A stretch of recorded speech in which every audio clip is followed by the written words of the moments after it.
Good morning student. BSc second year की कक्षा में आप सभी का स्वागत। आज का हमारा टॉपिक है पौधे का वर्णन कैसे करें। How to describe a plant body.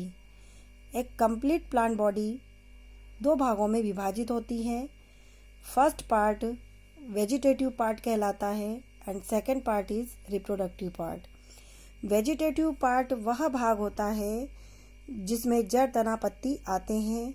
यह भाग रिप्रोडक्शन की प्रोसेस में भाग नहीं लेता है। तथा सेकंड पार्ट होता है रिप्रोडक्टिव या जनन पार्ट। वह भाग जो जनन की क्रिया में भाग लेता है, जिसमें रिप्रोडक्शन देखने को मिलता है तथा एम्ब्रियो का फॉर्मेशन होता है, वह रिप्रोडक्टिव पार्ट कहलाता है। आज के इस लेक्चर में हम वेजिटेटिव कैरेक्टर के बारे में पढ़ेंगे, यानी कि वर्धी लक्षण। तो एक प्लांट बॉडी के वर्धी लक्षणों का विस्तार से अध्ययन हम आज करेंगे, जिसमें फर्स्ट पॉइंट आता है हैबिट, यानी कि स्वभाव। कुछ प्लांट जो होते हैं एनुअल होते हैं, यानी कि एक वर्षीय होते हैं। वे प्लांट जो अपना जीवन चक्र एक वर्ष में कंप्लीट करते हैं, उन्हें हम एक वर्षीय पौधे कहते हैं। कुछ पौधे बाइनियल होते हैं, यानी कि बहुवर्षीय होते हैं। यहाँ आप देखेंगे बाइनियल यानी कि बहुवर्षीय पौधे, द्विवर्षीय पौधे। वे प्लांट जो अपना जीवन चक्र 2 वर्ष में कंप्लीट करते हैं, यानी कि फर्स्ट ईयर में या प्रथम वर्ष में उनमें वेजिटेटिव ग्रोथ या वर्धी वृद्धि होती है तथा द्वितीय वर्ष में उनमें जनन वृद्धि देखने को मिलती है। ऐसे पौधे द्विवर्षीय या बाइनियल प्लांट कहलाते हैं। थर्ड आप देखेंगे पेरिनियल प्लांट, यानी कि यहाँ आप देखेंगे पेरिनियल यानी कि बहुवर्षीय पौधे। ऐसे प्लांट जो अपना जीवन चक्र 1 से अधिक वर्षों में कंप्लीट करते हैं, उन्हें हम पेरिनियल प्लांट कहते हैं। फिर आप देखेंगे हर्ब्स यानी कि शाक वे पौधे होते हैं जो जिनके तने कमजोर होते हैं तथा जिनका लाइफ साइकिल छोटा होता है, उन्हें हम कहते हैं हर्ब्स। श्रब्स यानी कि झाड़ी ऐसे प्लांट होते हैं जो शाखित होते हैं, जिनमें वुड की मात्रा कम होती है, लकड़ी की मात्रा कम होती है, तने कठोर होते हैं। हर्ब्स से कठोर इन श्रब्स का तना होता है और हमारी हाइट से अधिक होते हैं। थर्ड कैटेगरी आप देखेंगे ट्री, यानी कि वृक्ष जो होते हैं बहुवर्षीय कैटेगरी में आते हैं, जिनका तना मजबूत मोटा होता है, जिसमें वुड की मात्रा बहुत अधिक होती है। इसके बाद आता है इपीफाइट्स। हैबिट में ही हम जान रहे हैं। अगली कैटेगरी आती है इपीफाइट, यानी कि अधिपादप। और नेक्स्ट आता है पैरासाइट, यानी कि परजीवी।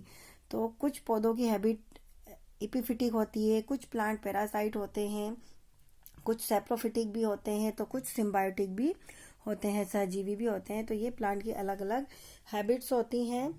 इसके बाद हम जानेंगे अगला पॉइंट, सेकंड पॉइंट आप देखेंगे रूट, यानी कि जड़ पौधे का मुख्य भाग होता है जिस पर पूरी प्लांट बॉडी टिकी होती है।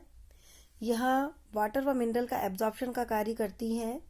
जड़ें 2 प्रकार की होती हैं। फर्स्ट इज टैप रूट, यानी कि मूसला जड़। यहाँ आप देखेंगे यह टैप रूट होती है, मूसला जड़ तंत्र। और दूसरा होता है एडवेंटिशियस रूट, यानी कि अपस्थानिक जड़। मैं आपको यहाँ टैप रूट का डायग्राम बताती हूँ कि टैप रूट यानी कि ऐसी जड़ें जो डीप पेनिट्रेट होती है, यानी कि अधिक गहराई तक जाती हैं मिट्टी को भे देती हुई, और जिसमें एक प्राथमिक जड़ होती है। प्राथमिक जड़ से द्वितीयक व तृतीयक जड़ें निकलती हैं, इसको कहा जाता है मूसला जड़। और सेकंड कैटेगरी आप देखेंगे एडवेंटिशियस रूट, यानी कि अपस्थानिक जड़ें या रेशेदार जड़ें। ऐसी जड़ें जो कि सुपरफिशियल होती हैं, इट मीन्स जो भूमि की ऊपरी सतह पर फैली हुई होती हैं, रेशेदार होती हैं, जिनमें प्राथमिक जड़ों का अभाव होता है, उसे कहा जाता है रेशेदार जड़ें। तो यहाँ ये वाला आप डायग्राम देखेंगे अपस्थानिक जड़ का, और ये वाला फिगर आप देखेंगे मूसला जड़ का। मूसला जड़ें जो होती हैं ये द्विबीजपत्री पौधों में पाई जाती हैं, और अपस्थानिक जड़ें एक बीजपत्री या मोनोकॉट प्लांट में देखने को मिलती हैं।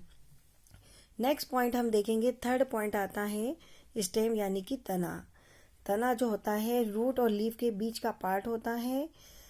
स्टेम जो होता है इरेक्ट, यानी कि सीधा। वीक भी होते हैं कुछ पौधों के स्टेम, कुछ में प्रोस्टेट यानी कि रेंगने वाले होते हैं। ब्रांच्ड यानी कि शाखित, अनब्रांच्ड यानी कि अशाखित तने होते हैं। कुछ में सिलेंड्रिकल तना होता है, कुछ पौधों में आप देखेंगे बेलनाकार तने होते हैं, तो कुछ के एंगुलर या कोणीय तने होते हैं। हर्बेशियस यानी कि शाखी तने भी होते हैं, तो वुडी या काष्ठीय। कुछ पौधों के तने वुडी होते हैं, काष्ठीय होते हैं। कुछ में तना सॉलिड यानी कि ठोस होता है, तो कुछ का फिस्टुलर यानी कि खोखला तना होता है। इसको हम कहेंगे खोखला, फिस्टुलर यानी कि खोखला, होलो। तो इस तरह से यहाँ पर आप देखेंगे स्टेम, अलग अलग प्लांट में स्टेम के कैरेक्टर्स जो होते हैं वो अलग अलग होते हैं। अगला पॉइंट आता है हमारा लीफ यानी कि पत्ती। लीफ में हम जानेंगे, फर्स्ट पॉइंट है स्टिपुलेट यानी कि अनुपर्णी।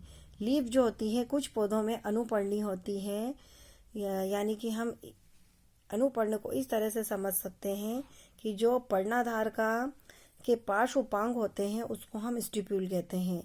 पर्णाधार यानी कि लीफ के बेस से जो पार्श्व उपांग निकलते हैं, ये बेस, और यहाँ से जब कोई लीफ लाइक स्ट्रक्चर एराइज होता है तो ये कहलाता है स्टिप्यूल। आप देखेंगे स्टिप्यूल यानी कि पत्ती के आधार पर लीफ लाइक स्ट्रक्चर जो होता है, पत्ती नुमा संरचना होती है, वो कहलाती है स्टिप्यूल। जिन प्लांट की लीफ में स्टिप्यूल प्रेजेंट होते हैं उन्हें हम स्टिपुलेट लीफ कहते हैं। जिनमें स्टिप्यूल एब्सेंट होते हैं वह कहलाती है एक्स स्टिपुलेट लीफ। नेक्स्ट आता है कॉलिन यानी कि स्तंभिक पत्तियां। ऐसी लीफ जो कि तने पर लगी होती है, मुख्य तने पर लगी होती हैं, वह कहलाती हैं स्तंभिक लीफ। नेक्स्ट रैमल, यह ऐसी पत्तियां होती हैं जो तने की शाखाओं पर लगी होती हैं, उसको कहा जाता है रैमल लीफ। ये सब टेक्सचर होते हैं। नेक्स्ट होता है रेडिकल। रेडिकल ऐसी लीफ होती है जो अंडरग्राउंड पार्ट, जो अंडरग्राउंड स्टेम होता है उससे लगी होती हैं, उसे कहा जाता है रेडिकल लीफ। कुछ लीफ अल्टरनेट होती हैं यानी कि एकांतर होती हैं। सपोज एकांतर का मीनिंग हम यहाँ जानेंगे कि जो स्टेम होता है, स्टेम पर नोड और इंटरनोड प्रेजेंट होते हैं, नोडल रीजन और इंटरनोड रीजन। जब एक नोड से एक ही लीफ लगी हो, एक नोड पर एक ही लीफ लगी हो, तो वह कहलाएगा अल्टरनेट क्रम। यहाँ आप देख सकते हैं यह एकांतर क्रम होता है। और यदि